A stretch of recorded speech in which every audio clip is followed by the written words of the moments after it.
안녕하세요. 어, 이게 좀 어둡나요? 요즘에 새로 시도하는 게,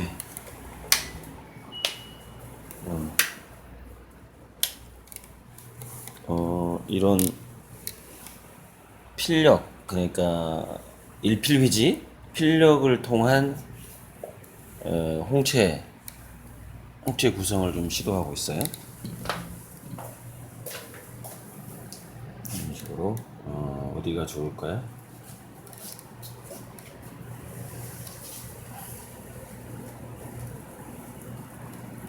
이것도 이제 좀 마무리가 돼야 되는데, 전에 시도했던 방식이긴 한데, 붓질을 홍채 이렇게 분위기보다는 붓질을 직접 주는 그런 방식이죠. 그 다음에 한류의 역사 책이 와서 오늘 새벽에 좀 볼 거고요. 그 다음에 이제 이 그림을 완성을 해서 맨 처음 1억을 우리 회사 주식 통장에 넣으신 분이 있어요. 그분이 전에 여기 판화를 받으러 와서 왠지 저 그림을 마음에 들어 하는 것 같더라고요. 그래서 그냥 딱 느낌이 왔어요. 그래서 저 그림이 제작 과정이 유튜브에 찍혀서 올라갔고, 그렇기 때문에 좀, 그러니까 항상 뭐 미술 교과서에 올라간다거나 유튜브에 특별하게 뭐 제작 과정이 많이 들어간다거나 많이 노출이 됐거나 뭐 그러면은 그만큼 그 그림은 가치가 있는 거라서. 그리고 저게 이제 태양하고 해바라기를 최초로 결합시킨 첫 번째 작품이고, 그래서 그분께 8월 안으로 전달을 하고 싶은데, 저거 완성은 한 뭐 2, 3일이면 끝나는데, 지금 어떤 문제가 있냐면은 제가 이제 그 그림을 좀 안전하게 배달을 하기 위해서 르노 삼성 마스터 중고차를 하나 회사 돈으로 샀는데, 이게 중고차다 보니까 그 차가 캠핑카를 만들려다가 그 주인이 팔았는데, 그 내부에 판넬이 한 3개인가가 없어요. 그래서 이제 그 전선이 노출돼 있는데, 그게 왜냐면은 그 캠핑카 만들려고 이렇게 하다가 그게 이제 뭐 분실이 됐나 봐요. 그래갖고 이제 그 총 3개 판넬 중에 2개는 국내에가 있는데 하나는 중국인가 어디서 외국에서 들어와야 된대요. 그래서 돈은 지불했는데 지금 차를 못 가져오고 있어요. 그 부품이 도착을 안 해가지고. 이게 지금 코로나 영향도 있는 것 같고, 아무튼 돈 내고 2주 동안 못 하고 있습니다. 그 중고차를. 그 차가 나오면 이제 이 그림을 배달을 해줄 건데, 아무튼 좀 그런 문제가 지금 현재 있어요. 그리고 몇 가지 유튜브 댓글로 어, 유튜브 댓글로 좀 질문들이 왔는데, 좀 대답을 해드리고 싶은데요. 한 분이 이런 어디다 달았지? 그거 어디 갔지? 잠깐만요. 제가 새벽에 답글을 달았는데 그분이 이제 그 댓글을 단 분이 댓글을 지웠는지 제가 지금 못 찾겠는데, 내용은 이런 거였어요. 아무튼 스토리홀딩스가 뭐 어떻게 잘 될 것 같은데,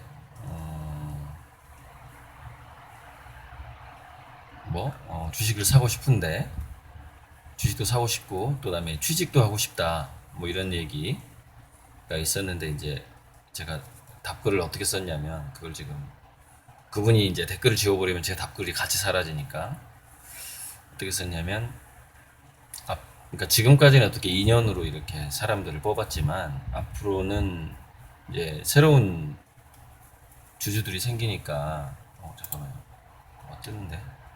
찾았어요. 찾았어요. 왜 이제 뜨는지 모르겠는데. 볼게요. 그러니까 스토리의 상업성과 재미, 의미를 균형 있게 하면 정말 그 비전이 좋을 것 같다.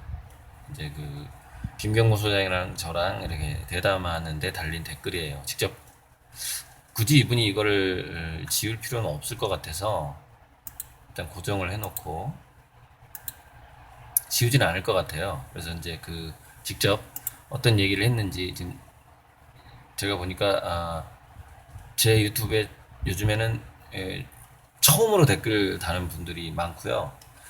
그 다음에 이제 구독자가 좀 줄었다가 다시 늘고 있어요. 그 왜 느는지 저는 이제 느낌이 오는데 이게 어 향후에 그 가치 주식이 한류 콘텐츠다라는 그 영상이 올라가고 나서 그 영상을 통해서 지금 구독자들이 더 늘어나고 있는 것 같습니다. 그래서 이제 자기 나이가 이제 더 이상 이 주식에서 주식이든 투자든 간에 수익이 안 나오면 안 되는 마지노선이다 이런 표현이 나오네요. 어, 정말 나이 60 될 때까지 돈 날린 사람 참 많죠. 투자 잘못해서. 그래서 제가 뭐라고 그랬냐면 스토리홀딩스가 비상장 주식으로서 수가 상당히 갈 건데 그 친구가 창업주가 나한테 뭐라 그랬냐면 어, 회사 경영의 스피드가 굉장히 중요하기 때문에 제가 주식을 양도하더라도 의결권은 양도하면 안 되고 그거는 그렇게 되면 너 불법으로 신고해 버릴 거야. 이제 그 친구가 농담으로 그럼 제가 형사법에 걸린대요. 그래서 어, 우선 배당주라 그래가지고 우결권은 없는데 배당을 더 많이 가져가게 되는 그 배당 권리를 주식하고 배당 권리를 이제 제가 스토리홀딩스를 우리 창발 주식을 사는 분께 이렇게 두는 이렇게 나눠드리게 될 겁니다. 그리고 이제 우리 창조력발전소 주식은 의결권하고 배당권이 동시에 전달이 되는 거고요. 제가 이제 제 유튜브의 구독자라면 충분히 의결권을 가져도 된다 이렇게 생각을 하는데 단지 이제 제 경영권을 언제까지 제가 좀 보존을 해야 되냐면 손정희 씨라던가 이런 그 큰 투자자들이 우리 회사에 투자할 때까지만 제가 경영권을 좀 지분을 한 60% 정도 쥐고 있으려고 하거든요. 그래서 지금 제가 회사에 들어간 돈이 한 5억 정도 되는데 제가 주식을 산 거는 그러니까 제 창업 자금이 1억이잖아요. 그리고 그 이후에 추가적으로 들어간 게 한 4억이 더 들어갔어요. 4억이 더 들어갔는데 그거는 이제 제 개인 돈이 들어간 게 4억 정도 들어갔는데 이거를 회사 자본으로 바꾸는 작업이 좀 법적으로 복잡하더라고요. 그래서 그냥 그 5억 원을 회사 자본으로 법적 절차를 거친 다음에 변호사랑 이제 상담을 해봤어요. 그것을 4배수, 5배수로 해서 경영권 60%, 그러니까 제 지분 60%를 유지할 것이냐, 아니면 그냥 최초의 창업 자금 1억을 그냥 뭐 15배수, 20배수 해가지고 얼마나 지금 주식이 팔리느냐를 한번 봐야 될 것 같아요. 그렇게 해서 60%를 유지하느냐, 지금 상담 중이고요. 아시다시피 저는 모든 제 수익이든 주식이든 다 기부할 생각이고 단지 이 창조화력 발전소가 대기업의 초석을 닦는 정도까지만 좀 신경을 쓰고 싶어요. 그 다음에는 이제 완전히 작가로 제가 이제 떠나겠죠. 그래서 괜찮은 CEO가 생기고 그 다음에 뭐 손정이라든가 기관 투자자 해외의 큰 손들이 우리 회사에 투자를 하고 그 시점까지만 제가 변호사를 통해서 경영권을 유지하는 방식으로 갈 거고 주식 수가 줄어들더라도 그러니까 배수가 줄어들더라도 배당금만큼은 원금에 예를 들어서 보통 주식 배당금이 제일 많이 주는 게 1년에 7%라는 얘기를 누가 하더라고요. 맞는지 모르겠어요, 저는. 근데 저는 1년에 7%가 아니라 뭐 기본 100%, 100%, 100%, 1000% 아마 10,000%까지 한번 가볼 생각이에요, 배당금을. 그러니까 올해 안에 우리 회사의 주식을 산 그 원금이 있을 거 아닙니까? 1억 원어치를 샀다 올해. 그러면은 이분에게 만 프로면 매년 100억을 드리는 거거든요. 배당금으로. 그러니까 이분이 주식이 이제 나누다 보면 많아질 거 아닙니까? 주식 숫자도 이제 비례해서 이렇게 분할이 되니까 주식 숫자도 많아지고 그다음에 배당금도 많아지겠죠. 제 회사 수익이 커질수록. 그렇게 해서 올해 안에 단지 1억을 투자했는데 몇 년 내가 될지 모르겠어요. 몇 년 내에 매년 100억 정도를 가져가는 그 정도의 역대급 배당금. 자본주의 역사상 전혀 있어 본 적이 없는 그런 배당금까지 주는 회사로 가는 그 초석을 다지고 싶다는 거죠. 일단 그 말씀을 꼭 드리고 싶었고, 제가 이제 영상을 계속 막 찍을 수가 없기 때문에 저번에 댓글에 질문이 들어온 게 하나 있어요. 그거 마감하고 그분한테 제가 영상으로 대답하겠다고. 이게 글로 이렇게 워드 쳐가지고 지금 대답을 할 수가 없어요.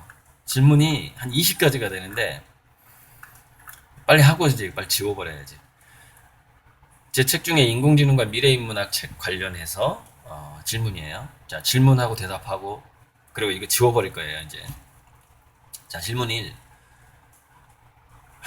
고리들 작가님 스스로 셀프 비전, 목표 현실화 시기와 그에 따른 스스로의 전성기 예상 시기와 이분 주식에도 관심 있는 분 같은데 그때 전체 경제 예술계 본인이 차지할 시장 전체 비율 예상은 어느 정도로 될 거로 예상되시나요? 와, 질문이 엄청 날카롭네.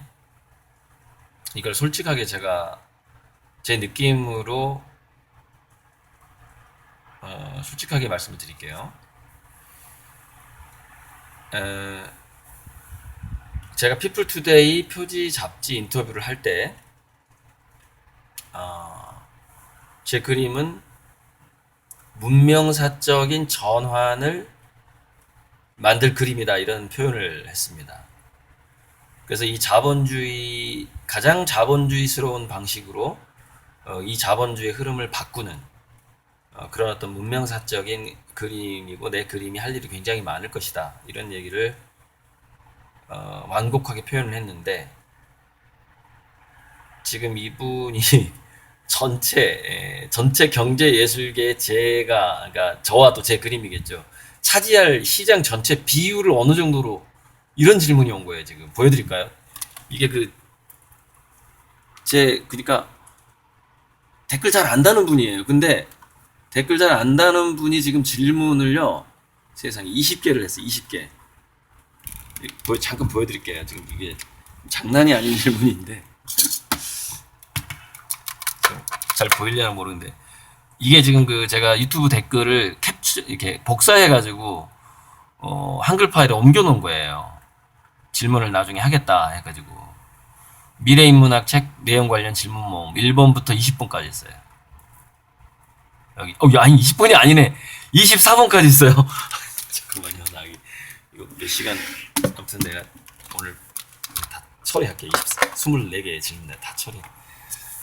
일을 미뤄두는 거 정말 제가 머릿속에 이게 그림에 방해가 되거든요.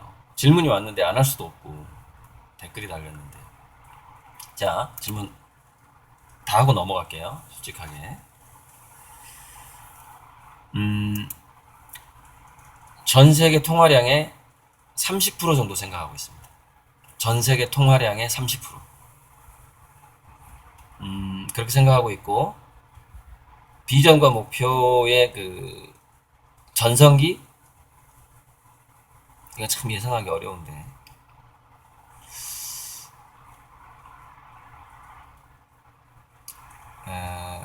전성기는 아마 내년 한 2년 후부터 전성기가 시작될 것 같은데 2년 후부터 한 30년 내에 아마 그 정도의 일들이 벌어질 것 같습니다.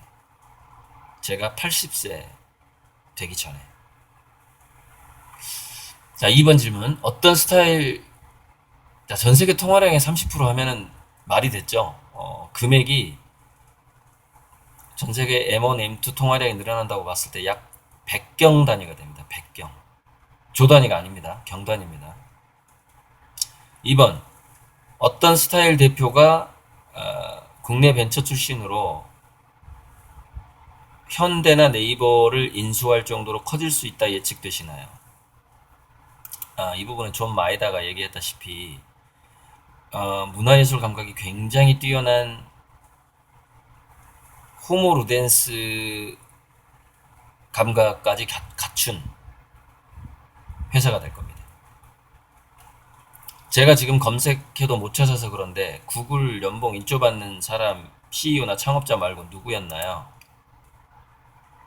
그 사람이 잠깐만 레이 커즈와일 아니고 커즈와일 맞나? 잠깐 찾아볼게요. 커즈와일이 맞는데 이 사람이 키보드 발명가거든요. 그래서 우리 한국 영창이 커즈와일을 인수하게 됐네요. 그 키보드 브랜드가 커즈와일 신디사이저 신디사이저 K2000 이거 아무튼 이거 최초 발명가가 그 레이 커즈와일이고요. 그 사람이 그 구글의 미래 전략 아무튼 그 있어요. 검색해 보면 나오니까 자세한 건 그 사람이 이제 그 연봉 1조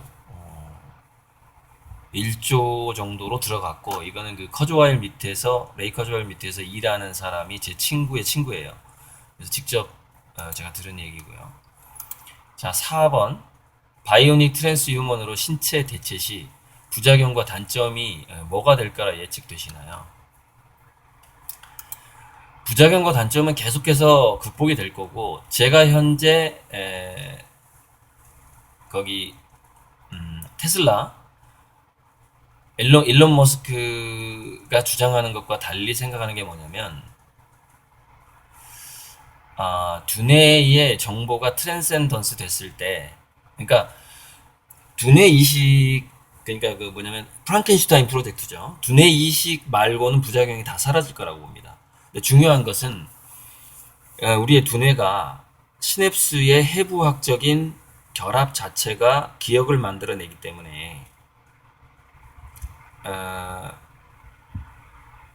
우리 머릿속에서 생각을 뇌파로 읽어낼 수 있고 그 생각을 인공지능이 전부 읽어내서 나의 사고방식과 비슷한 휴머노이드 로봇을 만든다고 쳤을 때 그 휴머노이드 로봇은 나의 영혼을 갖고 있는가 갖고 있지 않는가 그래서 그 영혼을 갖고 있지 않다면 그 휴머노이드 로봇이 나의 정체성, 나의 아이덴티티를 옮겨갔다고 볼 수 있는가 이 부분이 문제가 돼요 나중에.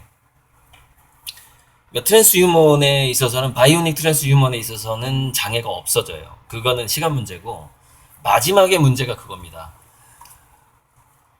생각과 영혼의 이식이 가능한가의 문제인데 저는 이게 불가능하다고 봅니다. 미세하게 다른 거죠.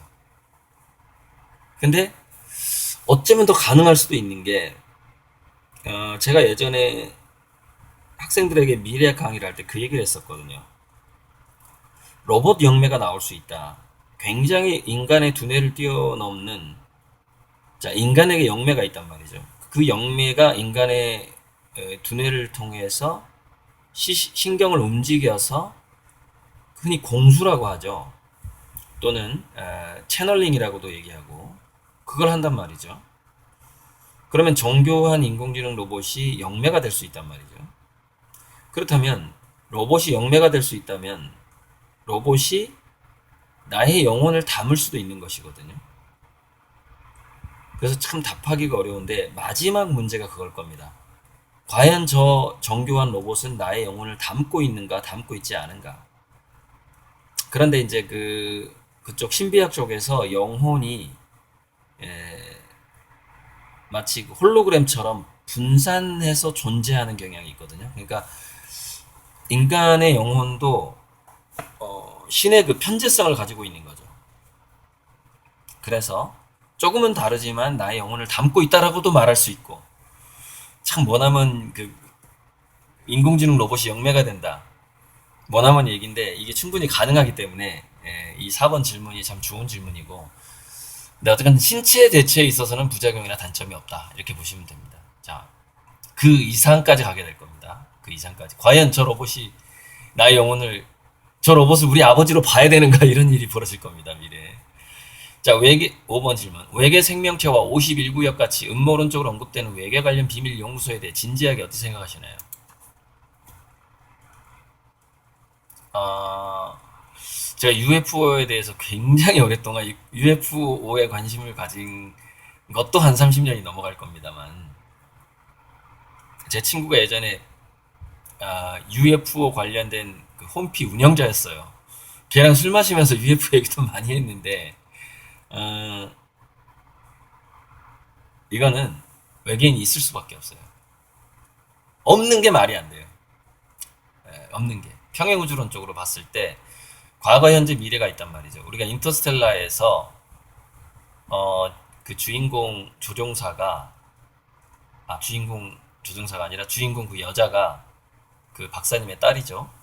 그 여자가 외계인을 웜홀을 통과할 때 외계인을 만나는 장면이 나와요. 근데 그게 결국엔 자기 옆에 있던 그 조종사의 가 블랙홀 안으로 들어가서 다른 차원을 통해서 만나는 게 나중에 드러나거든요. 그래서 외계 생명체와 우리 그 인류가 그러니까 종이 다르겠지만 어찌 보면 평행우주론적으로 봤을 때는 우리의 미래일 수 있는 거죠. 우리 자신의 미래인 거죠. 그러니까 종이 다른 것까지도 평행우주론적으로 볼 수가 있는 거예요. 그래서 어, 예를 들어서 제가 인상 깊게 본 그 외계인 스토리가 하나가 있어요. 그게 뭐냐면 외계인들이 한국이 아니라 이, 이 지구에 핵무기, 핵전쟁이 일어날까 굉장히 걱정을 하고 있다. 이 얘기를 들었는데, 그러니까 이렇게 선진화진 외계 문명의 그 천사들이죠. 지구를 보호하는 일종의. 그러니까 귀신이 아니라 실제 존재하는 외계 존재로서의 천사들이죠. 그 UFO가 미국에 있는 어떤 그 핵미사일 기지의 그 전기를 다 망가뜨리고 핵미사일이 발사되지 못하게 만들어버린 사건이 하나 있었어요. 그 UFO가 나타난 이후에. 그래서 제가 그 예전에 이제 외계인들이 지구에서 핵전쟁이 일어나는 걸 걱정하고 있다는 얘기를 오래전에 책에서 읽었고, 나중에 UFO 다큐멘터리에서 그분을 봤는데 이게 일치하는 거죠. 그러니까 굉장히 발달된 문명에서 온 그 존재들은 우리가 스타트랙을 보면은요, 스타트랙이 그 엔터프라이즈호가 외계의 한 그 원시 행성을 갑니다. 가서 화산 폭발로 그 문명이 망할 것 같은 것을 구제해주는 장면이 나오거든요. 그런데 그때 엔터프라이즈호 내에서 그 커크인가요? 그 선장이랑 나누는 대화가 나옵니다. 어떤 대화가 나오냐? 우리 엔터프라이즈호가 쟤들에게 들키면 안 된다라는 얘기가 나와요. 그래서 거기에 그 뾰족기 스팍이 그 화산 폭발을 안 하게 조치를 한 다음에 거기서 죽을 생각을 하죠. 그런데 그 스팍을 그 분화구에서 전송을 시키려면, 이 원격 이동을 시키려면 이 엔터프라이즈호가 그 분화구 위로 올라가야 되는 거예요. 살 수 없이 올라가서 전송을 시키죠. 그때 이제 그 행성의 주민들이 그 우주선을 보게 되고 그림을 그리게 됩니다. 바닥에 그림을 그려요. 신이라는 거죠. 그런데 이제 우리 그 고대 암벽화에 보면은 피라미드에도 있지만 UFO라든가 외계인 닮은 그림들이 많아요. 그러니까 사실 거기서 그 스토리의 그 스타트랙의 모티브를 가져간 거죠. 그 영화 감독이. 그러니까 그런 일들이 없을 수 없는 겁니다. 없으면 오히려 이 과거, 현재, 미래가 동시에 존재하는 평행우주론적으로 말이 안 돼요. 반드시 외계인이 있게 마련인 거죠. 단 얼마나 노출됐느냐의 문제예요. 저는 맨인 블랙의 상상력도 진실일 수도 있다고도 생각을 하는데, 중요한 건 뭐냐면은 산은 산이고 물은 물이에요. 우리 지구의 인류의 수준에서 최선을 다하면 되는 겁니다. 외계인들이 개입 가급적 안 하려고 하니까 우리는 우리끼리 이걸 해결해 나가야 되는 거예요. 마치 체험학습하는 학생들에게 코치하고 선생님이 막 개입해버리면 어떡해요? 걔네들이 그 문제를 스스로 해결하는 걸 학습을 못 하잖아요. 약간 그런 개념이랑 뭐 비슷하게 봐도 되는 거죠. 좀 대답이 길어지는데. 자, 6번. 추상적이나 정이라는 게 얼마나 중요하다고 보고 인류에게 어떤 의미와 실제적 힘을 지닌다고 보시나요? 감정. 감정의 문제.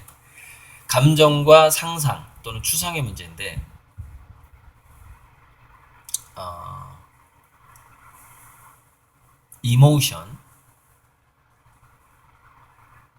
감정이라는 것은 자 인간의 일종의 호르몬 칵테일이라는 게 있어요. 우리 두뇌에 호르몬의 비율이 달라짐으로써 우리 인간이 감정을 느끼게 됩니다. 그래서 그 호르몬과 호르몬이 몇 대 몇으로 섞이느냐에 따라서 감정이 조정이 되는 거죠.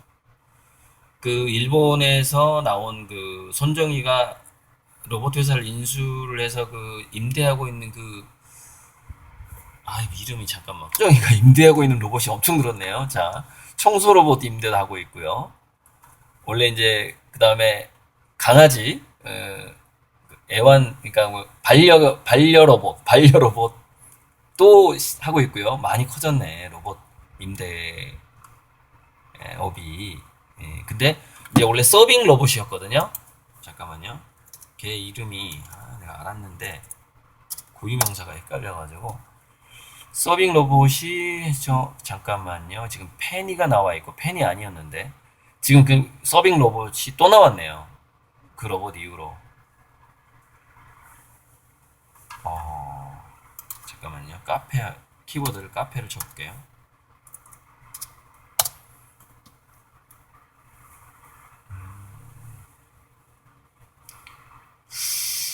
이거 다음에서 검색해서 이렇게 안 나오나요? 잠깐만. 네, 지금 하다가 지금 이름이 생각이 났는데 아마 페퍼일 겁니다. 페퍼. 페퍼 영상을 여러분이 굉장히 많이 봤을 거예요. 그동안. 찾아볼게요. 네이버에도 안 나오네. 벌써 이렇게 로봇이 진화가 빠르네요. 손정희가 지금 임대해주고 있는 로봇의 종류가 벌써 5가지가 지금 넘어가고 있어요. 그러니까 미래는 인구보다 지구상의 인류보다 아마 휴머노이드 로봇이 인구가 더 많아질 겁니다. 인류는 줄어들게 되고 휴머노이드 로봇은 더 늘어나게 되니까. 그래서 여기서 로봇 페퍼가 사람의 표정을 읽어요. 근데 표정을 읽는데 표정을 어떤 그 어떤 로직으로 읽냐면 인간의 표정에 따라서 우리 몸속에 있는 호르몬 수치하고 표정하고 연결시킵니다. 그래서 이런 표정을 지으면 코르티솔이 많다. 이런 표정은 아드레날린, 이런 표정은 도파민, 이런 표정은 세로토닌, 이런 식으로 4가지, 5가지의 호르몬과 인간의 표정을 학습시킵니다. 페퍼한테. 그래서 이 페퍼가 식당에 오는 사람의 그 기분을 맞춰주게 만들었죠. 자, 여기까지 얘기하고 지금 질문이 추상, 상상, 정이라는 게 우리 인류에게 얼마나 중요하냐, 인류에게 어떤 의미가 있느냐, 이분이 이게 알고 나도 질문하는 것 같다는 느낌도 드는데, 여러분, 신이 평행우주를 만들었고요. 그리고 이제 성경에서도 나오다시피 자기를 닮게 인간을 만들었다라고 얘기를 합니다.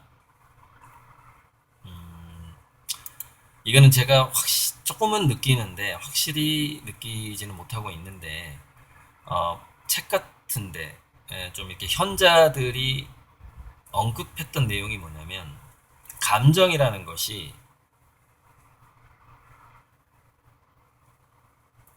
신이 이 우주를 만들고 나서 얻고자 하는 열매예요. 감정과 그 느낌, feel이 그게 굉장히 중요합니다. 이건 참 증명하기가 어려워요. 어차피 이건 제 생각이에요. 이 질문에 대한 제 생각이고 제가 그동안 공부해 왔던 데서 얻은 제 힌트입니다.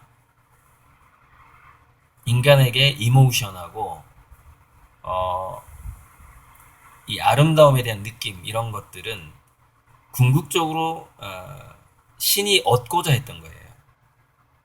그래서 굉장히 많은 다양한 감정을 일으킬 만한 상황을 만들어내죠. 자, 매트릭스에서 이게 살짝 다루어집니다. 매트릭스에서 어,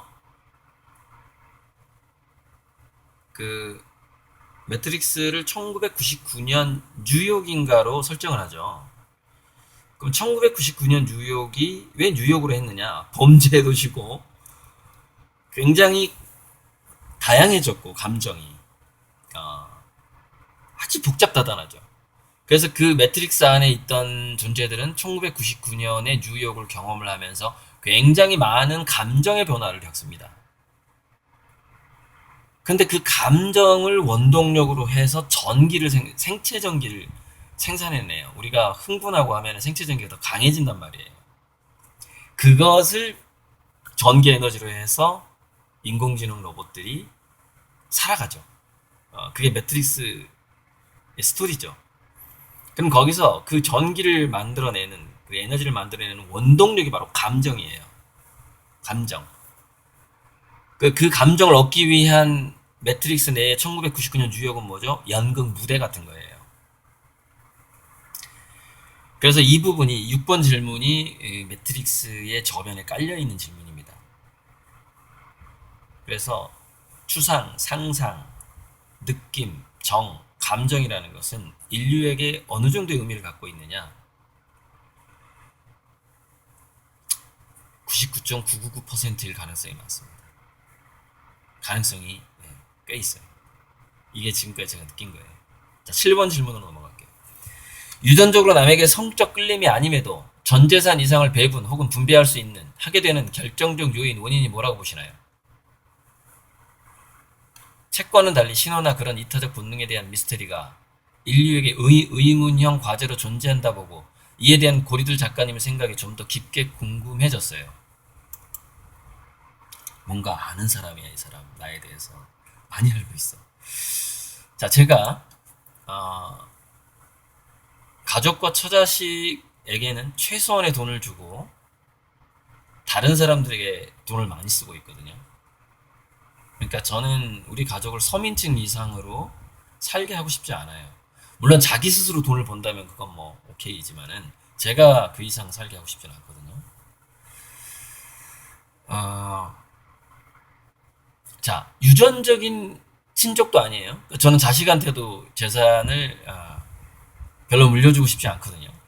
아예 안 주고 싶기도 하고. 자, 성적인 끌림도 아니야. 그런데 전 재산을 주는 사람들이 있어.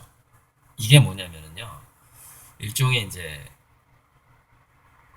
이렇게 세상 경험도 해보고 살아보고 하다 보면은 이제 불일불이의 수준까지 올라가게 되고요. 불일불이. 그러니까 나와 타인이 분리되지 않는 하나의 그 경지를 느끼게 되는 것이죠. 그리고 그것이 이제 인간이나 인종을 뛰어넘어서 동물이나 식물에까지도 그런 것이 미치게 됩니다. 그래서 자기 전 재산을 아마존 숲을 사는 사람도 있어요. 왜냐면은 지구의 산소, 지구의 허파라고 하잖아요, 아마존을. 전 재산을 털어서 아마존 숲을 사는 사람도 있습니다. 저도 그런 프로젝트를 한국에서 할 거예요. 돈을 써서. 특별한 늪지대라든가 굉장히 뭐 100년 이상 된 나무들로 조성된 숲이 있다면 그 숲을 사서 아무도 개발 못하게 만드는 거죠. 왜? 그 나무들의 천국을 만들어주는 거예요. 식물들의 천국을. 바로 그런 개념. 전 재산 이상을 누구한테 바친다라면 그것은 그 사람의 믿음이나 신념 그리고 삶의 가치관과 밀접한 관계가 있기 때문인 거죠. 그렇지 않으면 유전적인 거라든가 성적 이끌림에 의해서 재산을 쓰겠죠. 근데 저는 이미 이제 그 정도의 수준이 아닙니다. 유전적이라거나 성적인 끌림에 의해서 재산을 쓰는 정도에 제가 이상해 왔다 이렇게 생각합니다. 제 스스로. 이미 그렇게 하고 있어요. 이미 그렇게 하고 있고요. 일단은 여기에 대한 제 대답은 모든 것이 그 Colors of the Wind라는 노래에 Inner Circle, Inner Hoop, That Never End, 전혀 끝나지 않는 어떤 연결고리에 우리는 We are all, 우리는 전부 이렇게 하나로 연결돼, We are all connected each other, 서로 다 연결돼 있다, 이런 가사가 나옵니다. Colors of the Wind, 포카혼타스 그 주제곡에. 그 다음에 라이언 킹 주제곡에도 그 비슷한 그 가사가 나오죠. 아무튼 나와요. 그만 클레로스코프라고 아무튼 그게 나오는데, 아무튼 좀 넘어가자고요. 잘 생각이 안 나니까. 옛날에 가사 다 외웠는데, 노래 가사 막 따라 불렀던 노래인데, 어 만화경이라고 해야 되나? 아무튼 그 모든 만물이 이렇게 하나로 연결돼 있다라는 의식, 이 의식에 도달하게 되면은 자기 재산을 쓸 때 유전적이나 성적인 것에 끌리지 않게 쓰게 돼 있어요. 저절로 그렇게 됩니다. 사람이. 근데 그게 이제 이론적인 게 아니라 이게 몸으로 느껴져야 됩니다. 그거는. 자기 완전히 체감이 돼야 되는 거예요. 그걸 깨달음이라고 하죠. 지식하고 깨달음의 차이가 뭐냐면은, 깨달음은 이제 자기 감정에까지 그 지식이 미치는 겁니다. 그게 깨달음인 거죠. 그래서 몸 자체가 변하는 거죠. 그 깨달음에 의해서. 사실 이 부분은 질병하고도 굉장히 밀접한 관계가 있는 부분이 있는데, 깨달으면 질병이 낫게 되는 게 있어요. 또 그런, 아무튼 넘어가. 다음 질문 8번. 세계 각국마다 다양한 전문 분야 관련 한 명 정도 인터넷 정보 교류나 뜻 맞는 사람끼리 상대적으로 더 깊은 인맥을 맺을 생각인데, 어찌 생각하고 리스크가 뭐라고 보이나요? 이거는 초연결 사회라는 그 마이퓨처 그 사람의 강의에도 나옵니다. 그러니까 우리는 시공간을 뛰어넘은 커플이라던가, 커플끼리 예를 들자면 원격 섹스도 할 수 있고요. 아무튼 이게 인터넷이나 어떤 그 망을 통해서 서로 뜻이 맞는 사람끼리 뭉치게 되는데, 유튜브에서 언어 장벽이 완벽하게 사라지는 날이 오게 되면은 제가 현재 약 6,000명 정도 구독자를 모으고 제 영상을 보는 500명을 모으는데 거의 10년이 걸렸거든요. 한국 5천만에서 인구 중에서. 그럼 전 세계 뭐 한 50억 명이 인터넷에 연결돼 있다고 쳤을 때 100배인가요? 그렇지, 100배 정도 될 것 같은데. 제 유튜브 구독자는 그냥 100배 늘어나게 되어 있습니다. 왜냐면 제 이야기를 각국의 언어로 이제 구글의 인공지능이 이제 통역을 해주게 될 텐데, 이런 자막 정도의 수준이 아니라, 그렇게 되면 제 컨텐츠를 좋아할 수 있는 전 세계인이 생기게 되는 것이거든요. 이거는 멈출 수 없는 흐름이고, 그래서 원격 결혼이라든가 원격 동거까지도 충분히 가능한 상황이 됩니다. 이 정도로 대답하고 넘어가겠습니다. 9번. 앞으로 대통령이나 주요 관직 인물은 어느 유형이 될 것 같고, 한국인들이 확증 편향과 취향에 의해 선택될 스타일이 어떤 유형이 될 거라 보시나요? 정치적으로 민감하실 수 있으시면 댓글로 안 남겨주셔도 아쉬움 안 느끼고 읽어준 것만으로 감사합니다. 한국의 정치인 지형이 약 앞으로 10년 내에 굉장히 많이 바뀌게 될 겁니다. 법조계 출신이라던가, 그 다음에 아예 그 청년 때부터 국회의원을 졸졸졸 따라다녔던 사람들이 국회의원이 된다거나, 또는 어떤 단체장이 된다거나 하는 일이 점점 좀 줄어들게 될 것이고요. 이렇게 대답하고 싶네요. 그 사람이 정말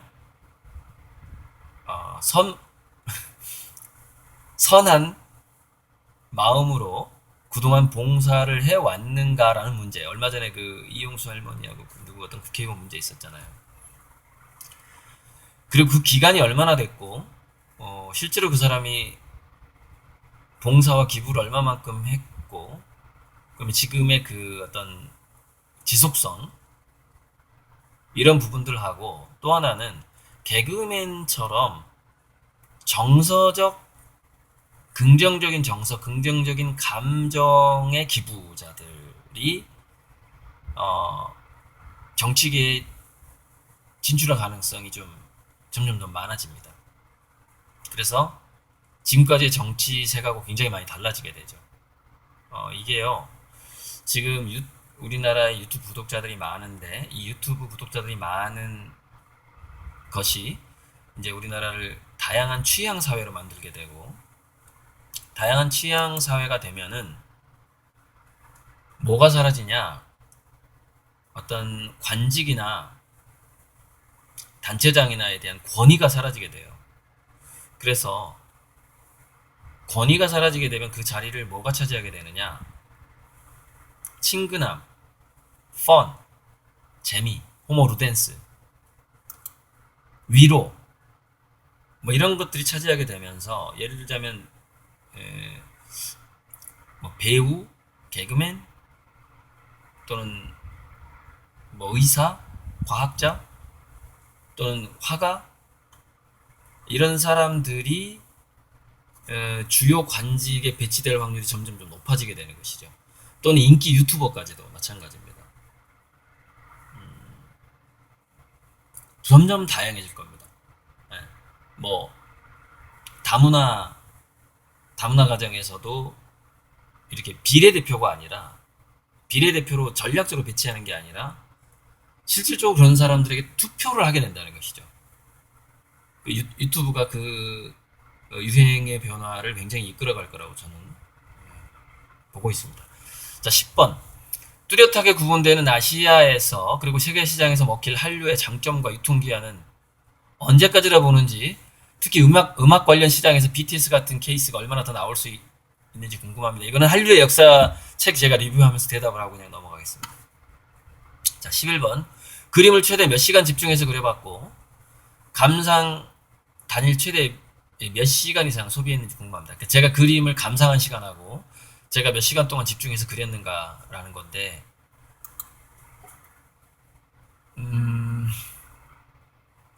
글쎄요. 한 30시간? 그러니까 밤을 새우고 그 다음날 30시간 정도는 좀 체력 좋았을 때 많이 그림을 그려봤던 것 같고요. 지금은 예를 들자면 한 3시간 그리면 조금 쉬어야 되는데, 예전에는 30시간 그리고 뭐 잠깐 졸기도 했지만 30시간 정도씩 그림을 그렸습니다. 자, 그림 감상에 최대 몇 시간 이상 소비했는가? 이거는 미술관 문 열 때부터 문 닫을 때까지. 그럼 대략 한 10시간 정도 나오나요? 그 정도는 해봤죠. 그 정도 감상도 상당한, 그 남의 그림을 보는 것도 상당한 공부기 때문에 어떤 미술관에 들어가서 문 닫을 때까지 이제 거기서 계속 그림만 보는 그런 시간들이 많이 있었죠. 질문 12. 책에서 나오는 김두루한 선생님의 이력이 어찌 되고 그분의 언어학 신뢰도를 어느 정도 평가하시나요? 참배움 연구소장님이 맞나요? 공식 사이트가 안 나와서. 김두루한 선생님, 제가 옛날에 썼던 책에 했는데, 저는 지나친 한글주의자들 별로 안 좋아하거든요. 왜냐면은 우리 역사에서 한자가 중국 민족의 글이라는, 즉 진화족 내지는 한족의 글이라는 증거가 없고요. 논란이 많지만 저는 갑골문부터 시작해서 오히려 이제 과거로 올라가면은 국가나 민족의 개념이 많이 사라져요. 삼국시대 이전까지만 가게 돼도. 그럼에도 불구하고 갑골문이든 뭐든 간에, 물론 갑골문 자체가 외계에서 왔다는 설도 있어요. 그런데 외계에서 왔다 하더라도 그 외계의 선진 문명이 한자의 원형을 전달을 해줄 때 그 전달을 받은 민족이 있을 거 아닙니까? 그리고 민족의 혈통이 아무리 섞였다 해도 더 많은 DNA를 가진 민족이 있을 것이고, 이게 이제 환빠적 해석인데 저는 그 민족이 현재 한글을 쓰는 한국말을 쓰는 한민족이라고 보는 거예요. 그래서 저는 한자도 우리나라 말이라고 생각하기 때문에 한글만 쓰려고 하고 뭐 이화여대를 배꽃 계집 무슨 학교 뭐 배움터 이렇게 하는 거 별로 안 좋아합니다 저는. 근데 김두란 선생님이 그런 경향이 좀 강해요. 그래서 저는 오래 못 사귀겠더라고요. 지금 안 만납니다. 연락도 안 하고. 너무 막 지겨워요. 막. 그리고 니유재 선생인가? 아무튼 제가 한글학회 쪽에서 그 한글 세계화 본부 쪽에서 8년 동안 활동을 하면서 한글 예찬론자들을 굉장히 많이 만났는데 저는 동의할 수가 없어요. 그러니까 한자 자체가 저는 그 우리 민족의 글이라는 믿음이 있기 때문에 증거도 나름대로 있긴 하지만 믿음의 수준이라고 봐야 되겠죠. 의견이 분분하니까 믿음이 있기 때문에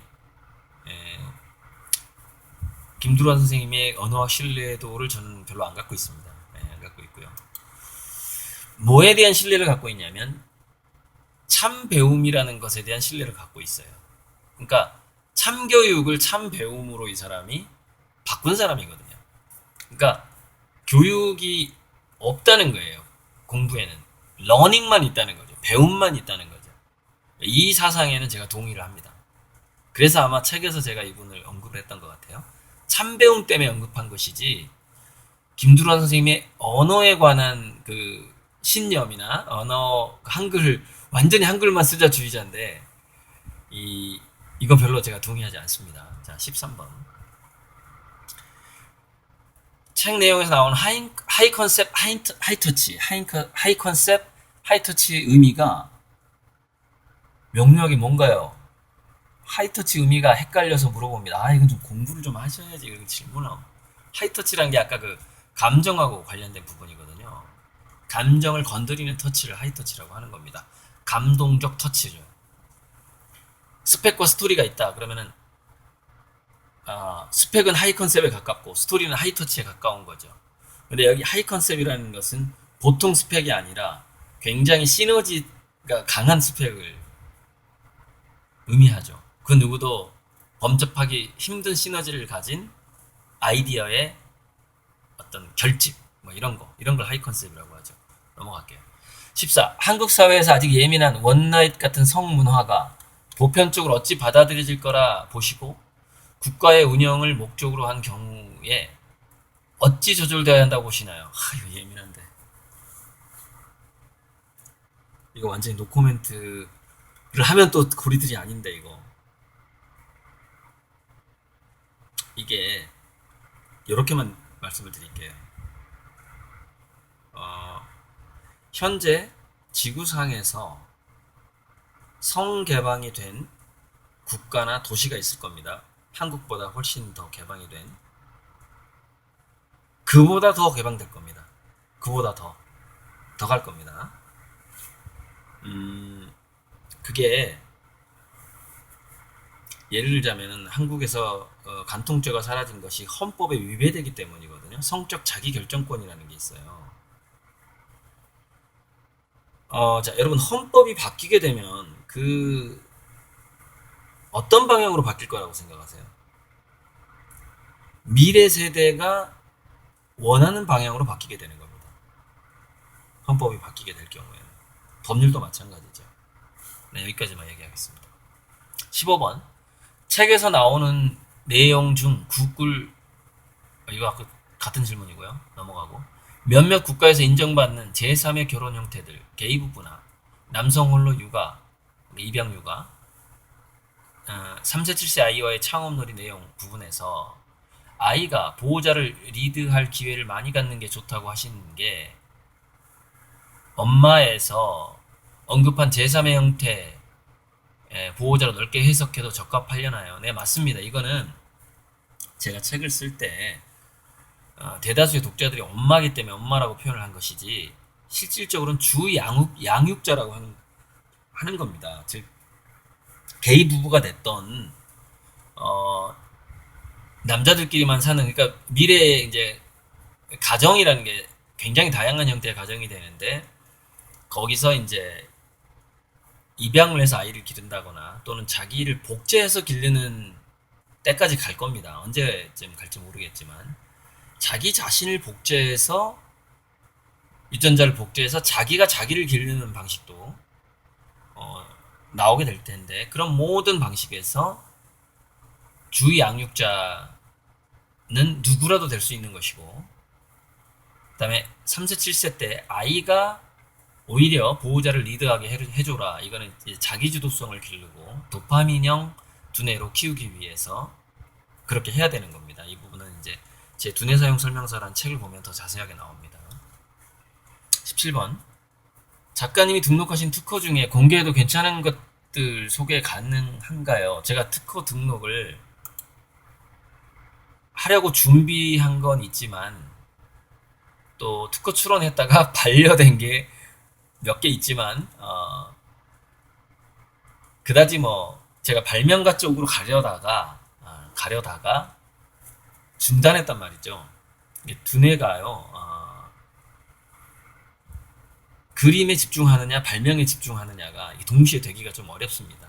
그래서 제가 결국에는 그림에 집중하는 쪽으로 왔는데 단지 제가 제 두뇌가 기계공학적이고 역학적인 것에 대한 좀 본능적인 타고난 이공기 두뇌를 좀 갖고 있다 보니까 다른 사람들의 발명품이라던가 다른 사람들의 건축이라던가 그런 쪽에 대한 조언은 되게 쉽게 해드릴 수가 있습니다. 보자마자 그걸 컨설팅이라고 하는데 그래서 그 중소기업 발명품 컨설팅을 3년 동안 했고 많은 성과도 냈고 다른 사람들이 특허를 내도록 도와드렸습니다.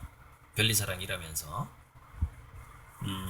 그 정도는 제가 이렇게 취미생활처럼 할 수가 있겠더라고요. 근데 제가 발명가로 나가버리면은 뭘 발명할까에 대한 생각을 해야 되기 때문에 화가가 될 수가 없는 거예요. 이게 에너지가 그렇게 안 되는 거예요. 그래서 구상한 것들은 많았으나 그 구상한 것들을 특허 출원하고 특허 등록까지 가기 전에 제가 포기한 거라고 봐야죠. 그래서 지금 공부할 만한 게 없습니다. 자, 343페이지에 귀나 볼에 설치되는 반지보다 작은 광선 투사기라는 게 어떤 목적으로 사용되는 의미 하나요? 제가 책을 안 보고 대답을 해드리자면 이게 홀로그램 때문에 아마 제가 거기다 썼을 겁니다. 그런데 이제 이게 책이 좀 개선돼야 되는 게 미니 드론이 나올 수가 있거든요. 그러니까 그 어떤 것하고도 부딪히지 않는 드론이 두 대가 내 주변에 돌아다닌다면 그 두세 대가 공간의 홀로그램 영상을 만들 수가 있어요. 그래서 저는 우리가 이제 휴대폰이 아니라 홀로그램으로 이렇게 홀로그램 폰으로 서로 화상 통화하듯이 공간에 그냥 그 스타워즈에 나오잖아요. 그런 식으로 미래의 통신수단이 바뀔 거라고 예측을 하고 있는데 미래 통신수단에 드론이라는 것이 상당히 역할을 하게 될 것 같습니다. 처음에 이제 우리 이렇게 반지라던가 어깨에 설치되는 뭔가 장치 이런 걸 생각을 했어요. 어떤 옷을 입었을 때 어떤 단추들 이런 걸 생각을 했었는데 공간에 떠다니는 작은 드론이 그 역할을 대신해 줄 수 있다. 왜냐면 홀로그램 통신이 가능한 홀로그램을 투사할 수 있는 그래서 내가 원하면 언제든지 어떤 누구라도 여기서 바로 입체적으로 나타나게 되는 것이죠. 근데 이것하고 제가 아까 말씀드렸던 원격 커플하고도 관계가 되는 겁니다. 그리고 이제 레디 플레이어 1에서 모든 감각을 전달해주는 수트가 나오잖아요. 옷이 나오잖아요. 그래서 원격 섹스도 가능해지게 되는 것이죠. 자, 19번. 생은 빙각, 명은 빙산의 의미가 정확히 뭔가요? 와, 제 강의 정말 많이 들었네, 양반. 누군지 모르거든요. 이게 이제 무의식과 의식, 뭐 초자와 자아, 뭐 이드, 뭐 이런 개념인데 생이 빙산의 일각, 빙각이라면 명은 수면 위로, 지면 위에서 확인 가능한 빙산에 해당하는 겁니다. 그러니까 명이 이제 수면 아래에 있는 빙산이고 생이 우리 그 삶이 펼쳐지는 게 위에 있는 빈 각이죠. 이렇게 보면 돼요. 그 밑에 있는 그 빙산이 평행우주고 또는 우리의 모든 감정과 생각을 가지고 있는 하나의 저장고라고 보시면 되고 빈 각은 우리 개개인의 개성인 것이죠. 그리고 개개인의 개성과 사고방식, 감각의 방식에 의해서 무수한 빈각들이 존재하게 되고 그 빈각들과 빈각들 간의 상호작용이 현재 이, 이 평행우주라는 연극 무대죠. 평행우주가 파도라면 평행우주를 만들어내는 저변에 깔린 또 뭔가가 있겠죠. 그것은 바다와 같은 것이죠. 그리고 그 바다는 결국에는 신의 마음일 겁니다. 조물주의 마음. 그래서 제가 이제 우리 동양 전통 사상에서 생명 사상이 있어요. 제가 이 생과 명에 대한 빙산으로 제시한 제 강의가 있는데 설명은 강의를 들어보시면 됩니다. 넘어가고요. 이분이 제 책을 거의 다 봤네요. 두뇌 사용 설명서에서 떠오른 질문들이네요. 5가지 정도. 433페이지에 한국적 스타일의 브랜드화란 구체적으로 뭐냐, 성공한 예가 있다면 무엇이고 기성의 김치, 발효식품, 케이팝 같은 한류 말고 또 뭐가 있으려나요? 자, K푸드가 이제 발효식품하고 김치라고 볼 수 있고요. 뭐 두부, 된장 다 마찬가지고 케이팝, BTS, 싸이 있죠. 뭐 블랙핑크 요즘에 뜨고 있죠. 여기에서 한국적 스타일의 브랜드화가 최근에 K방역도 하나의 브랜드화가 될 수 있겠죠. 즉 여기서 한국적 스타일이라는 것은 한국인이 가진 신나고 흥이 나고 또는 한의 정서라든가 이 한류의 역사에서 표현하고 있는 우리 한국인만의 정서가 분명히 디자인이라던가 드라마라든가 영화라던가 또는 의료까지 또는 원격 의료의 스타일이라던가 이런 데까지 영향을 주게 되는 것이죠. 즉 우리의 정서가 그렇게 브랜드화 된다 이렇게 보시면 됩니다. 한 줄 요약으로 5차 산업과 6차 산업이란 무엇이라 여기서 자 이거 헷갈리시면 안 됩니다. 5차 산업은 2차 산업과 3차 산업을 특성을 동시에 가진 업종을 5차 산업이라고 하는 거고 6차 산업은 1차, 2차, 3차 산업의 특성을 모두 가지고 있는 걸 6차 산업이라 하는 거예요. 그리고 1차 산업혁명, 2차 산업혁명, 3차 산업혁명 이런 게 있어요. 지금 이제 4차 산업혁명이라고 그러죠. 그러니까 제가 이제 미래인문학 책에다가 5차 산업혁명이란 말이 들어가요. 그거는 5차 산업이 아니에요. 산업은 비즈니스의 영역이고 사업에 하고 농축산업이냐 뭐 이런 개념이고 산업혁명이라는 것은 그 원동력을 전기냐 진기냐 인터넷이냐 뭐 이런 거 그다음에 인공지능이냐 이런 거에 관한 건데 컴퓨터가 슈퍼컴퓨터화되는 인간의 인지를 대신 도와주는 인공지능까지 포함된 거를 4차 산업혁명이라고 하는 것이고 제가 제시하는 5차 산업혁명은 인공지능이 또 한 번 혁명을 한단 말이죠.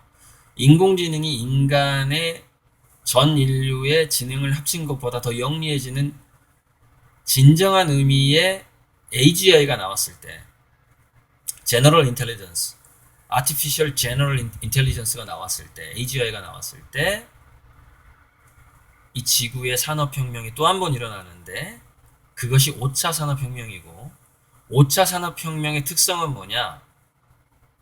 인공지능이 개개인의 개성과 니즈, 요구에 개별 맞춤으로 완벽한 개별 맞춤으로 서비스화되는 단계 우리의 뇌파까지 전부 읽어버리는 단계 그 단계가 되면 4차 산업혁명하고 본질적으로 한번 다른 산업혁명이 또 한 번 옵니다. 그게 바로 5차 산업혁명이고 제가 책에다 분명히 뭐라고 얘기했냐 6차 산업혁명은 없다라고 얘기를 했어요. 5차 산업혁명이 마지막 혁명일 겁니다.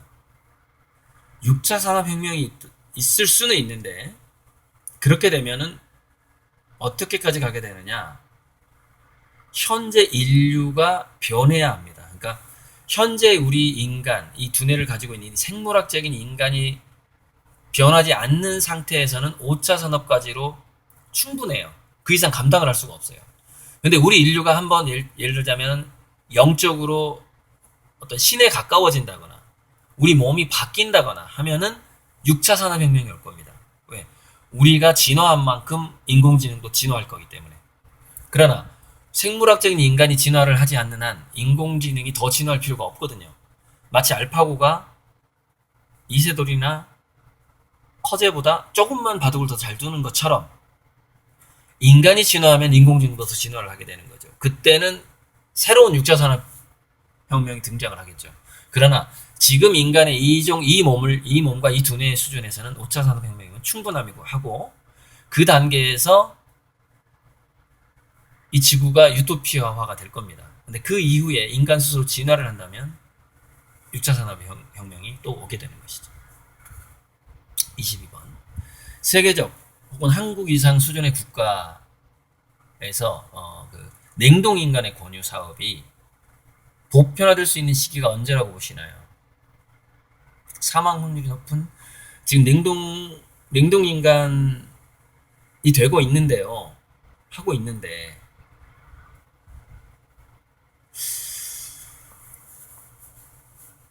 결국 그 신체를 과연 살릴 수가 있을 것이냐. 두뇌는 살릴 수 있다고 봐요. 어쩌면. 아시다시피 우리 인간은 물이 대부분이기 때문에 물은 영하에서 팽창을 한단 말이죠. 그래서 세포가 다 깨져버려요. 그래서 냉동되는 순간 죽어요. 그래서 그것을 되지 않도록 방어막을 가지고 있는 게 이제 그 개구리 같은 양서류애가 있죠. 양서류 파충류애가 특수한 세포를 가지고 있어요. 근데 우리 인간은 그 특수한 세포의 기능을 잃어버렸어요. 진화 과정에서 잃어버렸다. 아무튼 달라요. 그 부분이 그러니까 영하의 그 온도를 견디는 세포의 특성이 다릅니다. 그 물질 같은 게 달라서 냉동을 견디지를 못해요. 인간 세포는.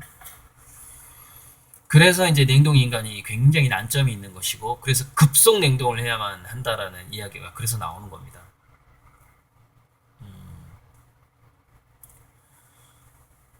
미지수에 현재 급속 냉동된 사람들이 뭐가 미지수냐? 얼마만큼 미래에 복원될 것이냐죠. 즉 쉽게 복원을 못 시킵니다. 지금 엄청나게 그 저온으로 냉동된 사람들. 왜냐? 복원시켰을 때 그 세포를 살릴 만한 기술이 바이오 기술이 현재 없어요. 이게 그러니까 50년 후에 복원시킬 건지 100년 후가 될지 300년 후가 될지 지금 좀 예측하기가 어려워요.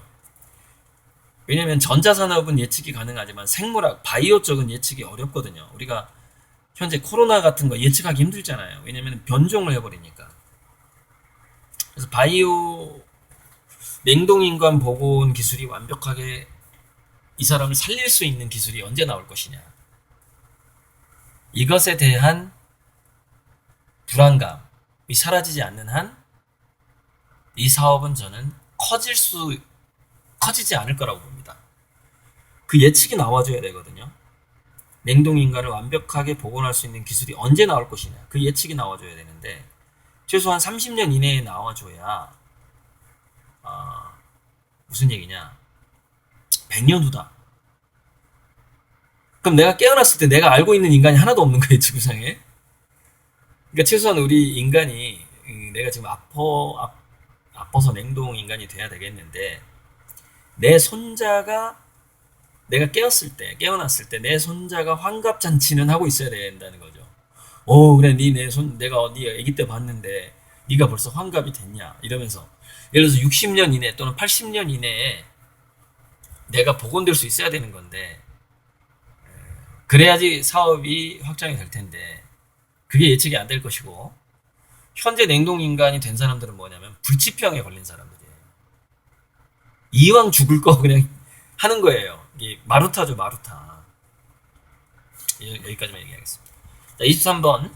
현재 세계에서 유명 대학에서 공개되는 인터넷 강의, 인간의 질적 수준과 인터넷을 통해 접하는 경험으로 미술계에서 천재 이상으로 인정받아 경제적 평가가 상당한 급의 기준 작가, 혹 작품만큼 상당한 경제적 힘을 얻을 수 있을 만큼의 조건을 충족할 수 있다고 보시나요?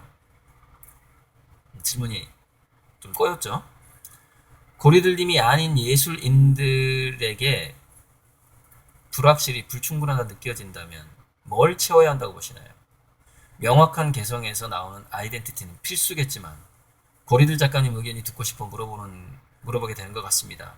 이 사람이 혹시 예술가인가? 이 질문자가. 자, 다음 마지막 질문이 24번인데 리더 지도자가 선의의 거짓말, 픽션이 정교하게 사용 가능한 범위의 한계, 선과 적정선은 어느 정도라고 느끼시나요? 24번부터 얘기할게요. 선의의 거짓말, 화이트 라이, 선의의 거짓말의 말과 픽션의 범위와 적정선. 이런 말이 있습니다. 이 세상에 비밀이 존재하는 이유는 그 비밀을 아직 세상 사람들이 감당하지 못하기 때문이다. 이해하지 못하기 때문이다라는 이야기가 있어요. 그래서 우리가 선의의 거짓말을 한다거나 픽션을 한다라는 것은 어떤 비밀이 있다는 얘기거든요. 그런데 그 선의의 거짓말과 픽션이 단기적으로 누군가의 생명을 뺏는다거나 살아있는 사람의 그런 어떤 금기 사항이 저는 있어야 된다고 보는데 지금까지 지구상의 역사에서 선의의 거짓말을 위한 암살이나 살인들이 있었죠. 그리고 암살과 살인이 자살인 것처럼 꾸미고 영화에서 굉장히 많이 나오죠. 저는 그런 부분 때문에 예를 들어서 상시 드론 CCTV라던가 우리가 프라이버시를 최소화시킬 필요가 있다 이런 생각을 갖고 있는 사람이에요. 자, 화이트 라인은 이게 참 어려운 부분인데 자기는 어떤 신념이 있단 말이죠. 그 국가와 지구를 위해서 10년 동안은 이게 비밀로 지켜져야 된다. 뭐 이런 게 있을 수 있어요. 그 다음에 10년 동안 연기를 해야 된다. 뭐 이런 게 있을 수 있습니다. 그래서 정말 그거는 그 리더나 지도자가 정말로 선의인가라는 것이 우리가 알기가 어렵단 말이죠. 알기가 어려워요. 그래서 이제 어쨌건 한계는 인권 침해가 있느냐 없느냐의 문제입니다. 인권 침해. 또는 모든 생명체나 이 지구 자체를 가이아 생명체로 봤을 때 그 생명성하고 생태계를 교란하거나 파괴시키거나 인권 침해를 하거나 사람의 목숨을 빼앗는 정도의 어떤 그 정도까지 감수하면서 거짓말이나 픽션을 한다. 정치적으로 절대 거기까지 가서는 안 된다. 하지만 어느 정도 대부분의 이제 이 지도자에 있는 사람들은 히틀러적인 성격이 있어요. 그 당시에 그걸 너무 믿는 거야. 이거 유태인을 죽여야 되는 거야. 그냥 그 당시에는 나중에는 이제 자기가 죽은 다음에 후회할지라도 그런 특성들이 있는 사람들이 또 지도자가 돼요. 그런 특성이 있는 사람들이. 그러다 보니까 이 갈등이 어떻게 생기냐면 물론 좀 저는 우리나라에서 진보당하고 보수당의 갈등이 그런 어떤 진정한 자기 가슴 속에 선의와 선의의 갈등이라고 보지 않아요. 저는 자기가 악하다는 걸 알고 있는 정치인들이 아주 많다고 스스로 알고 있는 분들이 대부분이라고 봅니다. 자기가 악하다는 걸 알아요. 근데 자기가 그동안 신세진 사람들 그리고 자기 지지자들의 부분적인 편파적인 이익을 대변하기 위해서 그 악함을 위장하죠. 선함으로. 지금 지도자는 그렇다고 봐요. 안 그런 사람도 간혹 가다 있겠지. 간혹 가다 너무 신념이 투철한 이 꼴통도 있겠죠. 자기가 정말 선의를 갖고 있다고 어떤 목사님도 아마 그럴 가능성이 좀 높은데 하느님을 너무 믿으니까 자기가 이게 막 신의 뜻이라고 생각하면서 막 코로나 퍼뜨리고 이럴 수 있어요. 근데 그 사람은 그 주관적으로는 선인 거죠. 근데 이게 진짜 진정한 갈등이거든요. 우리가 드라마에서 예를 들어서 슈퍼맨하고 배트맨이 싸운단 말이에요. 영화에서.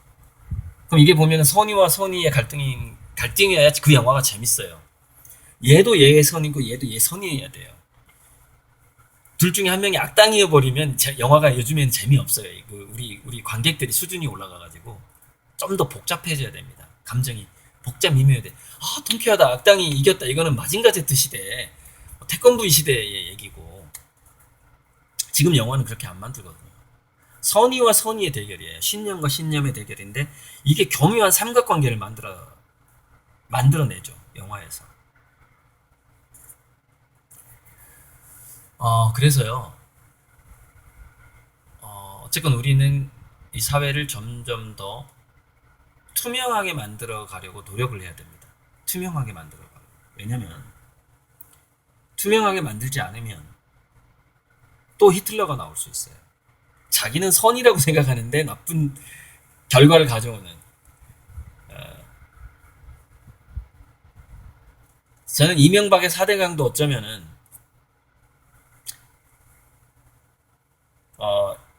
자기를 키워준 사람에게 보답을 하기 위해서 4대강 사업을 했다. 라는 이야기가 있잖아요. 그럴 수도 있죠. 근데 진짜 선이었을 수도 있다고 생각을 해요. 이명박 씨가. 정말 4대강을 해야지 우리나라는 선진국이다 막 이렇게 믿었을 수도 있다고 봐요. 근데 저는 보답하려고 했다라는 거에 좀 더 제 마음이 기울고 있습니다. 자기가 자기를 키워준 사람에게 보답하려고 했다라고 저는 거기에 조금 더 확률이 좀 높은 것 같은데 자 어쨌건 진짜 선이라는 것을 객관적으로 우리가 외부에서 그 리더나 지도자의 속마음을 들여다볼 수가 없기 때문에 뭐 거짓말 탐지기를 할 수도 없고 하기 때문에 그 범위는 좀 전에 제가 얘기했죠. 인권 침해를 하면 안 된다는 것이죠. 신사적이어야 되죠. 그러니까 예전에 진짜 건달들은 주먹으로 싸웠잖아요. 근데 뭐 그때 그 야인 시대 보면은 쌍칼 같은 사람이 등장하면서 이제 양아치로 바뀌었다. 칼질이 등장하면서 예전엔 정말 맨주먹으로 싸워서 이기면 형님 이랬었는데 맨주먹으로 싸워서 못 이길 것 같으면 이제 뭐 칼 나오고 권총 나오고 막 이렇게 되는 거죠. 그러면서 이제 건달이 양아치가 됐다 이런 이제 표현이 있습니다. 그런 식으로 우리가 손에 들지 말아야 할 어떤 해로운 도구들이 있죠. 그 도구를 쓰지 않는 한 선의의 거짓말은 가능할 수 있다. 하지만 그 기간은 10년이 넘어버리면 안 된다라는 생각이 있어요. 그거는 뭐냐면은 이 대중들이 얼마만큼 투명하게 정보가 공유되느냐에 따라 달라요. 자, 유튜브 시대에 좀 더 많이 공유가 되고 있긴 하지만 이게 좀 편파적으로 보수는 보수로 묶이고 진보는 진보로 묶이고 또 이런 부작용이 있단 말이죠. 그래서 정권을 잡은 어떤 리더가 어떤 정보를 숨길 수 있어요. 근데 그걸 숨김으로써 약간의 경제적인 피해가 있을 수도 있어요. 특정 집단에. 하지만 그것은 어떻게든 보상을 해줘야 될 것이고 인권 침해를 하면 안 된다. 이 정도만 24번에 대해서 대답을 하고 넘어갈게요. 자, 23번 재밌는 질문인데, 자, 이게 왜 재밌냐면 저에 대한 질문이기도 하고 또 마치 이 사람이 자기도 그림을 그리고 있는 사람과 같은 그런 질문을 했단 말이죠. 자, 뭐냐, 미술계에서 천재 또는 천재 이상으로 인정받아서 경제적 평가가 상당한 급의 기존 작가나 작품만큼 그렇게 경제적 힘을 얻을 수 있는 만큼의 조건을 충족할 수 있다고 보나요? 뭘로 충족할 수 있냐 물으면 인터넷에 올라온 수준 높은 강의를 통해서 자기가 예술가로서 어떤 천재 이상으로 올라설 수 있는가에 대한 질문인데 많은 도움이 된다고 봅니다. 저는 저도 인터넷 강의가 없었던 시절에 돌아다니면서 유능한 학자들의 그리고 정말 지금 강의를 듣지 않으면 저분이 돌아가실 것 같다 이런 사람들의 강의를 많이 들었어요. 제가 장자 공부를 할 때 그분에게 장자를 공부했는데 2년 후에 돌아가시더라고요. 그분이 남강 조규용 씨인데 우리나라 고문서 박물관에 있는 고문서를 해독해주는 분이었거든요. 굉장히 동양고전 강의에 있어서 넘버 3 안에 드는 정도라고 제가 소개를 받고 그분한테 그 장자를 배웠는데 배우고 나서 2년 후에 돌아가시는 거예요. 4년 후였나? 아무튼요, 연세가 어느 정도 있고요. 연세가 80대다. 근데 상당한 고수다. 그럼 빨리 찾아가서 그 사람하고 대담하고 강의를 듣거나 또는 영상을 찍어놔야 됩니다. 예전에는 유튜브가 없었기 때문에 그런 영상도 남기기가 좀 쉽지는 않았어요. 카메라도 비쌌고 20년, 30년 전에. 그래서 그때는 제가 직접 돌아다니면서 그런 분들의 강의를 들었죠. 그리고 나서 한 10년, 20년 지나면 그 사람이 없어요. 돌아가셔버린 거야. 그러니까 정말 기록을 잘 해야 될 것 같고 저는 이제 유튜브로 많이 남기니까 계속 쭉 저는 유튜브 시대에 살고 있으니까. 근데 저보다 20, 30년 선배들 또는 50년 심지어 저보다 50살 많은 분들한테 저는 배웠죠. 저보다 60세 많은 분들한테도 배웠고 그분들에게는 영상으로 남길 만한 좀 기회가 많지 않아서 참 안타깝네요.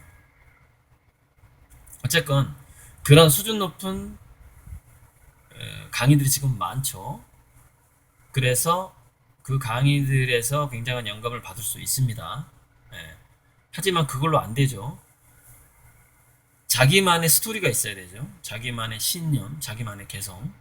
즉 공부를 통해서 될 수 있는 부분이 아닙니다. 예술에는. 그래서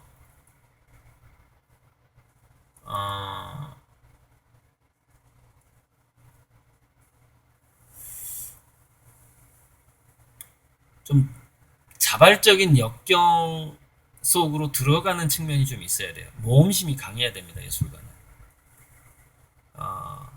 모든 분야에서 예술가는 용기가 필요합니다. 금기를 깨는 용기가 좀 필요하죠. 그래서 결국 그 용기가 없다면 아무리 공부를 해도 아무리 좋은 작가들의 그림을 감상을 해도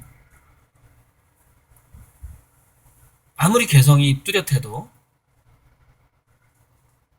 그 용기와 그 카리스마를 얻지 못하면 예술가로서는 크게 성공하기는 어렵다. 그런 만큼 어찌 보면은 성격적으로 동양에서는 사주팔자가 그 사람의 성격과 체질이거든요. 예술가 사주가 따로 있다. 저는 이렇게 봅니다. 따로 있다. 공부한다고 되는 게 아니다. 타고난 측면이 있어요. 예를 들자면 과거에는 교수급 우리나라에서 미대 교수다. 그러면은 예술가로 인정을 받고 그림이 팔렸는데 지금은 미대 교수가 예술가로 인정받지 않거든요. 그냥 교육자예요. 그냥 교육자. 우리 세대 이후는 그렇게 돼버렸어요. 우리 세대 이후는 작가는 교수 활동을 안 합니다. 그래서 여러분 혹시라도 현지 교수들이 그린 그림에 투자 가치가 있다라는 생각을 안 하는 게 좋을 겁니다. 유행이 완전히 바뀌었어요. 진짜 작가, 투자 가치가 있는 그림은 전업 작가예요. 그게 이미 선진국의 추세였고, 그게 한국으로 들어왔습니다.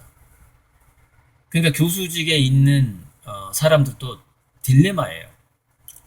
그 흐름이 들어오다 보니까 예전에 우리를 가르쳤던 선생님들은 그림을 잘 팔았단 말이죠. 학부모들이 사줬단 말이에요.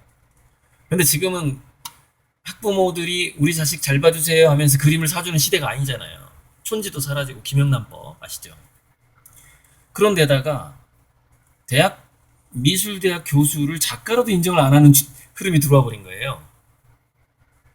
완전 이거 멘붕이에요. 그러니까 최근에 대학 교수를 은퇴한 사람들이 멘붕입니다. 그림이 안 팔려요. 왜? 대학 교수를 한 사람들은 작가가 아니다라는 흐름이 생겨버린 거예요. 제가 정말 교수 안 되길 너무너무 잘한 거죠.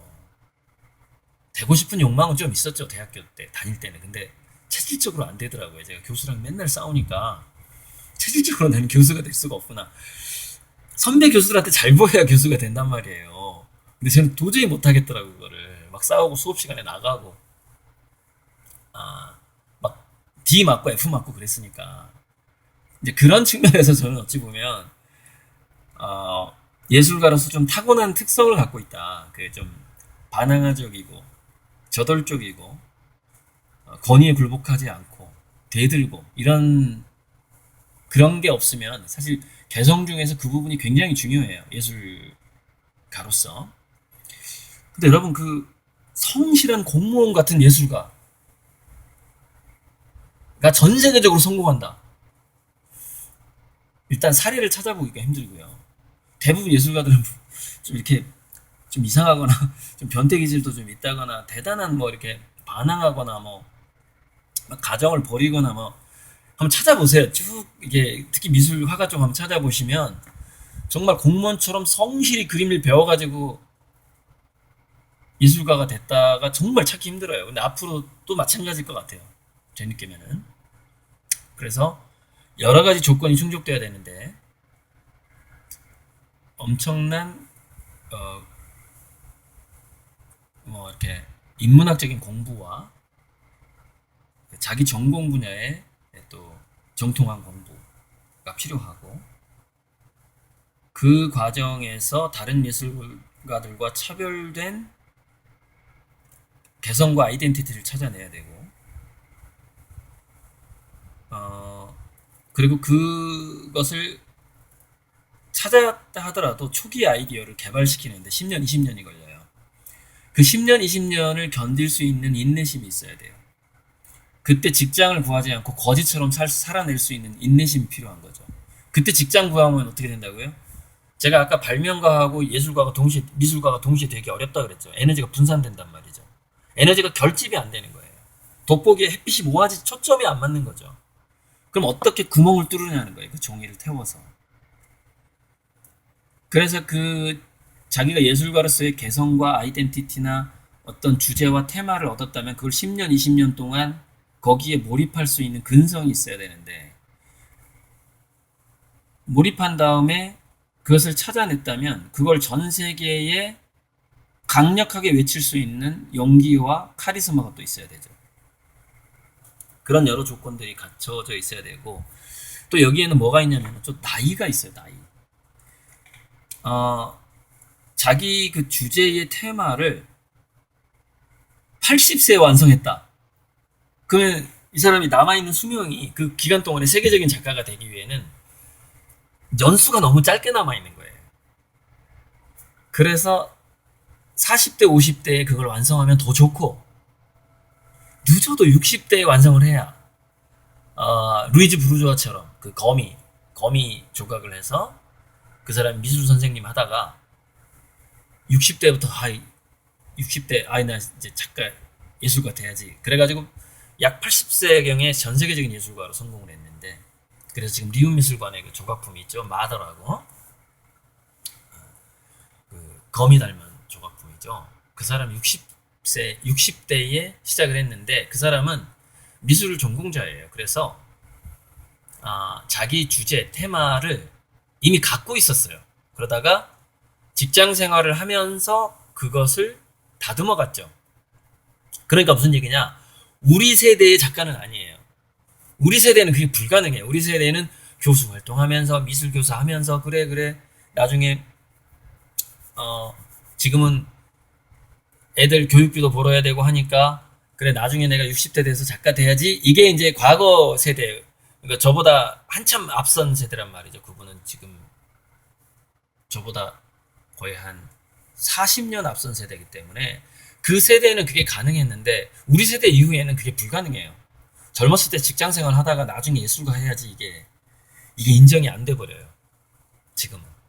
그게 이제 전 세계의 어떤 보편적인 정서였는데 그게 한국으로 이미 들어와 버렸어요. 그게. 그래서 작가는 그냥 태어나면서부터 작가야 돼요. 아기 때부터. 기저귀를 갈 때부터 이게 반응이 좀 달라, 얘는. 그러더니 뭐 초등학교 때부터 그림을 막 하는 거야. 그러다가 계속 뭐 미술만 해, 얘는. 이렇게 가야 되는 거죠. 제가 어려서부터 그랬어요. 저는 어려서부터 방벽에 그림을 그리기 시작해서 그림을 손에 놔본 적이 없어요, 지금까지. 만 50년 넘게. 그렇게 살아야지 작가로 인정받는 세계적인 작가가 되는 어떤, 예를 들자면 피카소가 그 부류죠. 아주 어려서부터 이제 아빠가 그냥 조기교육 시켜버렸잖아요. 폴 고겐 같은 경우가 좀 다른 케이스고, 근데 이제 폴 고겐 같은 사람이 지금은 나올 수가 있는 여건이 또 됐어요. 왜냐? 개념 미술이라는 게 있어요. 컨셉추얼 아트, 미니멀 아트 막 이런 게 있기 때문에 우리나라 사진작가 중에 전 세계적으로 좀 잘 나가는 사진작가 있는데, 꽃이라든가 동물, 사람 처음에는 자기 가족을 대형 엑스레이 방사선과 의사였죠. 사진작가로 지금 돌변해서 굉장히 지금 의사 하는 것보다 훨씬 더 사진작품을 많이 팔고 있는, 의사할 때보다 훨씬 돈을 더 많이 벌고 있는 사진작가가 있는데, 임채욱 사진작가랑 친해요. 임채욱 사진작가가 많이 어드바이스 이렇게 충고를 해줬어요. 그 사진작가가 전 세계적인 사진작가 되는 데 있어서. 제 친구랑 되게 친하죠.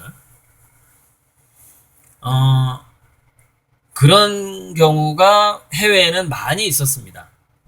의사를 하다가, 건축가를 하다가, 영조공을 하다가, 은행원을 하다가,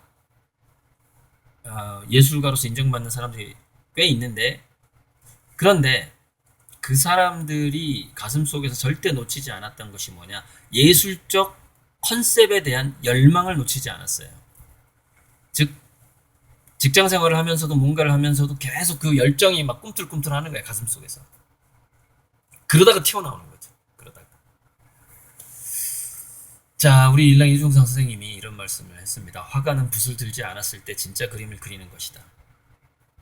즉, 붓을 들지 않고 저처럼 이렇게 유튜브에 올라온 이 질문에 대한 대답을 하면서, 책을 보면서, 또는 타인의 그림을 감상하면서, 타인의 강의를 들으면서 내 자신의, 화가 자신의 가슴 속에 있는 컨셉을 다듬게 됩니다. 아이덴티티와 개성을. 그래서 선생님 말씀 뭐냐? 그게 진짜 그림이라는 거예요. 가슴 속에 있는 컨셉을 다듬는 게 진짜 그림이다. 그러니까 그것은 손에 자기가 화가라는 정체성을 쭉 놓지 않으면서 가슴 속에 있는 컨셉을 계속해서 조각하고 다듬는 그런 사람도 있는 것이고, 또는 은행원을 하면서, 의사를 하면서 또 예를 들자면 이런 사람도 있어요. 제가 아는 사람 중에 사진작가가 되기 위해서 의대를 전공한 사람이 있어요. 왜? 돈을 많이 버니까. 예전에 고급 사진기가 너무 비쌌기 때문에 5천만 원, 1억 이렇게 했기 때문에, 과거에, 지금 디지털 카메라 싼 것도 좋은 거 많이 나오지만 예전엔 필름도 엄청 비쌌단 말이에요. 그러니까 저보다 그분이 한 15살 많은 것 같은데, 그분이 사진작가가 되기 위해서 의대를 간 사람이 있어요. 그래가지고 엄청나게 좋은 그 의대로 돈을 벌어서, 의사로 돈을 벌어서 하는 게 뭐냐? 사진 작업을, 사진 찍으러 다녀요. 그리고 굉장히 좋은 그 현상소를 의사로 돈을 벌어서 갖췄죠. 그 사람 뭐예요? 직업은 의사지만 가슴속에 뭐가 있죠? 뭐가 있죠? 나는 예술가다. 이게 있는 거죠. 의사를 했던 게 수단이었던 거죠. 그 정도의 가슴속에 품은 뭔가 예술적 어떤 열정과 정열이 사라지지 않아야 되죠. 그 상태에서 미술 재료비를 사기 위해서 내가 노가다를 하고 용접을 한다. 저도 그렇게 했고요. 그거는 그 사람은 현재 손에 붓을 잡지 않았지만 가슴 속에서 그림을 계속 그리고 있는 거죠. 컨셉을 다듬고 있기 때문에. 바로 그 말씀이 우리 선생님이 제가 군대 갔을 때, 군대 갔을 때 그 읽었던 편지에도 저한테 이제 이종 선생님하고 그 사모님이 편지를 많이 보냈어요. 제가 군대 갔을 때. 그 여러 통의 편지 중에서 그 내용도 있었고, 그 얘기를 누구한테 했던 얘기냐면은 중앙대학교 현재 김선두 교수에게 일랑 이종 선생님이 했던 얘기입니다. 그게 나중에 이제 계속 인용이 된, 제 책에도 인용을 했는데, 화가는 붓을 잡지 않았을 때 진짜 그림을 그리는 것이다. 이 말씀을 했죠. 자, 여기서 화가는이라는 전제가 뭐죠? 그림에 대한 열정을 절대 놓지 않는다라는, 한순간도 놓지 않는다라는 것이 전제가 돼야만이 그 사람이 화가인 거예요. 그 사람이 화가인 거예요. 즉, 미술 교사를 하든 대학 교수가 되든 뭘 하든 간에 재료비가 너무 비싸서 그걸 해야 돼요. 재료를 사기 위해서 그걸 하는 거예요. 재료를 사기 위해서. 그래서 때로는 그런 사람들은 교육에 좀 소홀할 수 있어요. 원래 교육이 목적이 아니었거든. 재료비를 구하려고 그 직업을 가진 거기 때문에. 자, 그런데 집이 부자야. 교수 안 해도 재료비가 충분해. 근데 그 부모가, 야, 네가 명문대 교수 정도 돼야지 좀 내가 좀 체면이 사는데, 너 저기 대학 가거든. 교수 될 준비해. 해서 교수가 된 사람이 있어요. 예, 제 주변에도 있어요. 집이 부잣집인데 얘가 교수가 되려고 엄청나게 노력해서 교수 된 애가 있어요. 그렇다면은 그 사람은 화가가 아닙니다. 만약에 그런 목적으로 교수가 됐다면. 물론 약간의 재료비에 보태면 되겠지만, 아니 이미 집안에 재료비가 충분한데 모터로 교수 되려고 시간을 뺏깁니까? 그냥 작업만 하면 되지. 저는 이제 워낙에 가난한 집안에서 유복자로 태어났기 때문에 뭐라도 하려고, 돈을 벌려고 막 시간을, 그림 못 그리는 시간이 너무 많았었죠. 거의 한 10년 동안 그림 못 그렸으니까.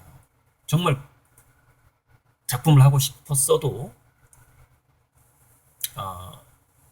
본의 아니게 알바를 해야 했던, 그리고 이런 시간도 있었죠. 또 한 10년간은 책만 보느라고 그림을 못 그렸죠. 근데 그때는 왜 제가 독서를 했느냐?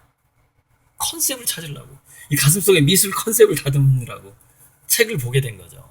그렇게 해서 제가 10,000권 이상을 보게 되고, 지금 제 생각 20,000권까지 거의 갔어요.